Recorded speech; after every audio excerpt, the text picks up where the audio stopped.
What do you think it takes for the American empire to not collapse in the near term future, in the next 100 years, to continue flourishing?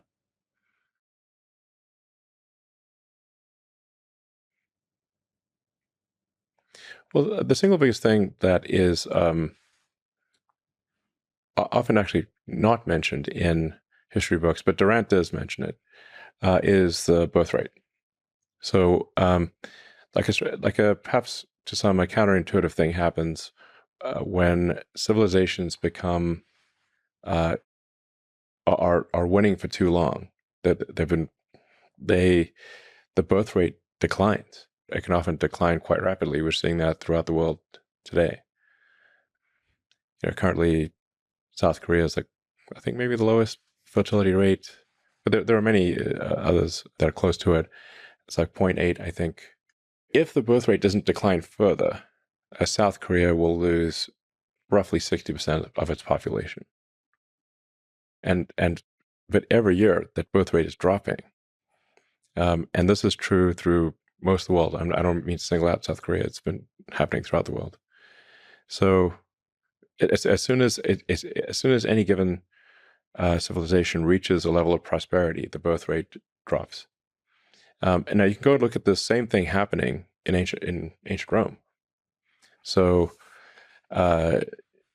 Julius Caesar took note of this, I think, around 50-ish BC, and tried to pass, I don't know if he was successful, tried to pass a law to give an incentive for any Roman citizen that would have a third child. And I think Augustus was able to, well, he was, the dictator, so the Senate was just for show. I think he did pass a tax incentive for Roman citizens to have a third child, but those efforts were unsuccessful. Rome fell because the Romans stopped making Romans. That's actually the fundamental issue. And there were other things. There was like, they had like quite a series of malaria epidemics and plagues and whatnot. But they had those before. It's just that the birth rate was far lower than the death rate. It really is that simple. Well, I'm saying that's more people. That's required at a fundamental level. If a civilization does not at least maintain its numbers, it will disappear. So perhaps the amount of compute that the biological computer allocates to sex is justified. In fact, we should probably increase it. Well, I mean, there's this hedonistic sex, which is, that's neither here nor there. Yeah. It's not productive. It doesn't produce kids.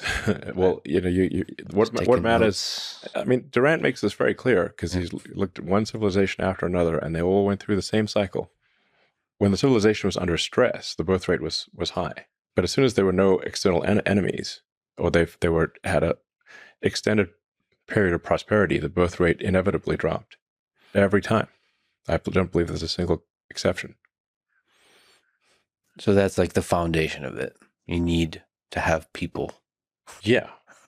I mean, it's at a base level, yeah. No humans, no humanity. And then there's other things like, human freedoms and just giving people the freedom to build stuff. Yeah, absolutely. But at a basic level, if you do not at least maintain your numbers, if you're below replacement rate and that trend continues, you will eventually disappear. It's just elementary. Now, then, obviously, you also want to try to avoid like massive wars. If there's a global thermonuclear war, probably we're all toast. Radioactive toast. So we want to try to avoid those things.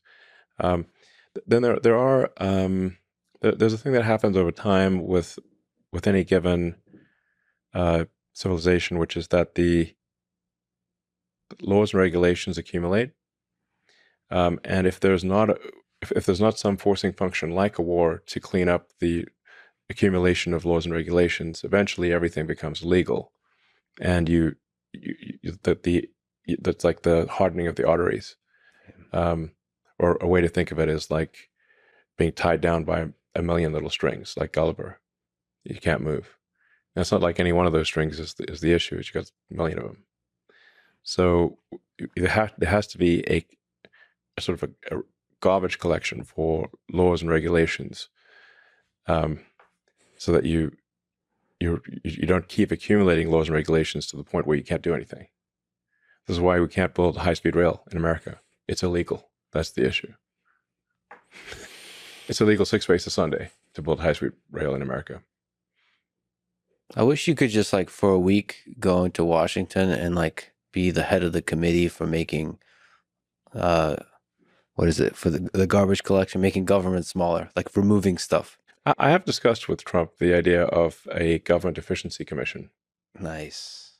Yeah. And I would be willing to be part of that commission. I wonder how hard that is. The antibody reaction would be very strong. Yes. Yeah. So you really have to. You're attacking the Matrix at that point. The Matrix will fight back. Elon Musk highlights that for the American empire to avoid collapse over the next century, several key factors are crucial. The decline in birth rates, as seen historically, is a significant concern. Maintaining a stable population is essential. Additionally, managing the accumulation of laws and regulations to avoid bureaucratic stagnation is vital. Musk also stresses the importance of avoiding catastrophic events like global wars and emphasizes the need for governmental efficiency to address systemic inefficiencies. A balanced approach to population growth, regulatory reform, and global stability is essential for long-term prosperity.